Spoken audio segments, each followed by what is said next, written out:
So I'm Kristen Lynett. I'm the Sustainability Manager for the City of Tacoma.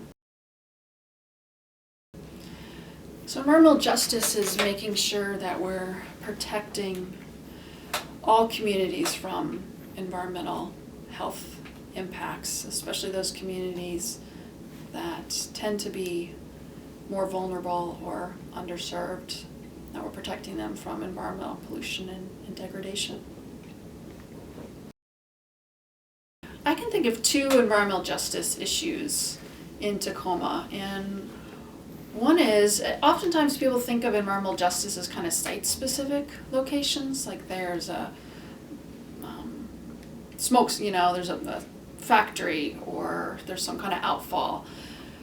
But the one I'm thinking of is our wood smoke, our air pollution problems here in Tacoma and in almost all of Pierce County. So it's all throughout the city. It's not in one location, but it's an environmental justice issue because the people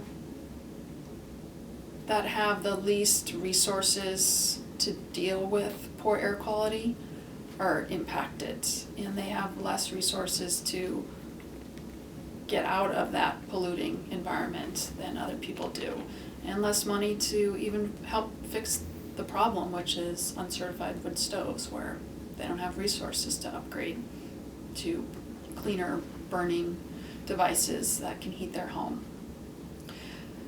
So I think that's one of the environmental justice issues, and I think that we are really dealing with it well here in town and in the county, in terms of we've set up some programs to really help low-income families.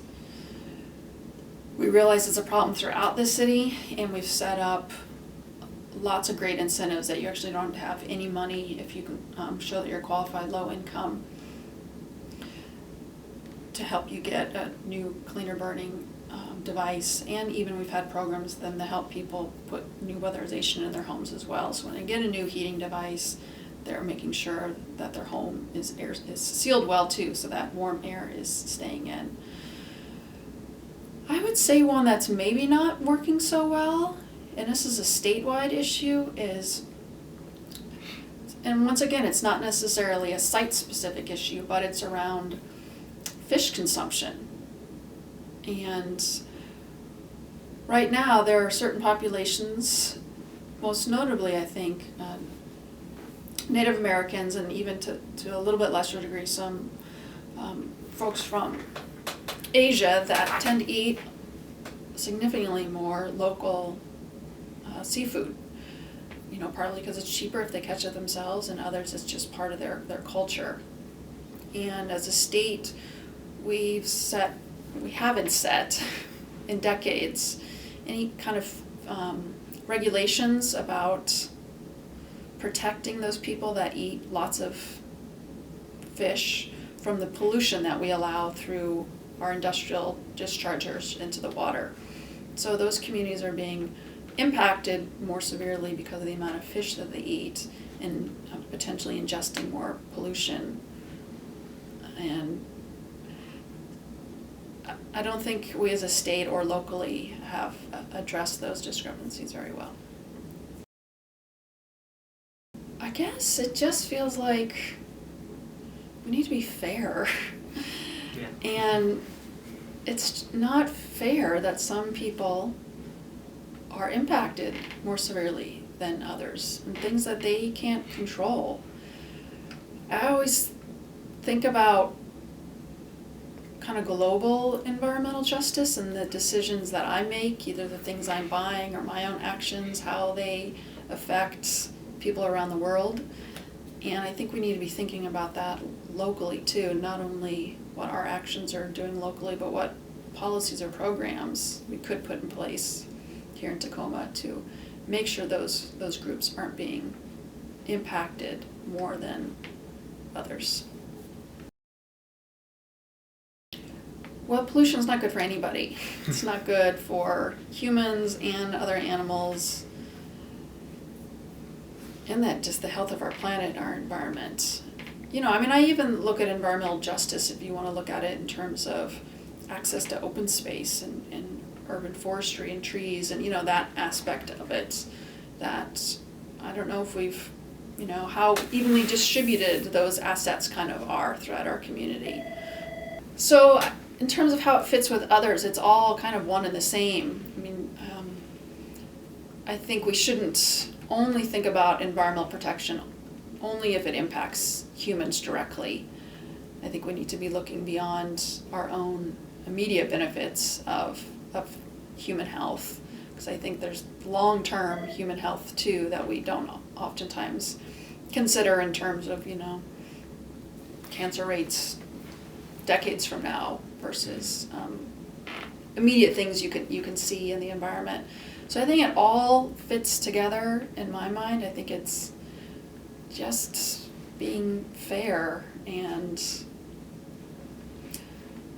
if you clean up one aspect, you're going to be helping everybody and everything. Well, I think it's helpful in, we're in the EPA has put us in non-attainment for air quality, which is a really, really significant standing. So we're not meeting the national standards. We're one of only a few communities in the country to be in that standing. So it's really important that they base those standards on human health. So it's really, really important that we improve our air quality and get it back in attainment. And it's really important that we help all of us breathe better air. And if that's finding millions of dollars to help low-income residents change out their wood stoves, then we need to do it, because it's going to help all of us. So I think it's useful that we're looking at things that way and not just kind of setting a law that says, which we do have, a law that says by September 2015, you cannot have an uncertified stove anymore, and just calling it good. That was really not acceptable to our community to kind of say that and leave so many people hanging with no resources to help get us back in attainment. So I think it was really important that they realized that social justice aspect of this program was key to ensuring we were all going to be successful and clean up the air that everybody breathes. Which is different than like the fish consumption. I don't eat a lot of local fish, so that isn't impacting me the way it is some other communities, but we're all breathing the same air. One thing I don't know, I haven't seen a lot is each of the environmental justice areas, they're kind of in their own realm. So there's not like an overall environmental justice plan for the city, where that's kind of identifies what other people think or know of environmental justice areas. And that may be useful. I'm not saying it's definitely something that our city needs, but I think having a more kind of coordinated, comprehensive view of all the environmental justice threats could be something valuable that our community doesn't have right now. Yeah, I just think equity is really important, and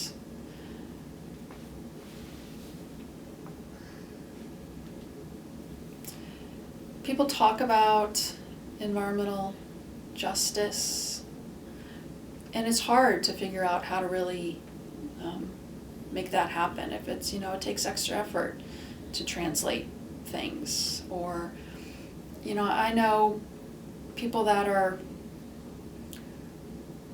working full-time, working double jobs, don't have a lot of money, they don't have time to get educated and go to city meetings in the daytime, or even meetings at nighttime, or they don't speak English as a first language, or there's so many barriers we put up, not just really because of resources and convenience, but it's not fair that everyone isn't getting access to all the information to help make their families healthier. So I think it's important that we all really think about the various programs that we set up and how we can make sure we're really reaching and benefiting everybody and not just the few that have the time and education and access to benefit from them.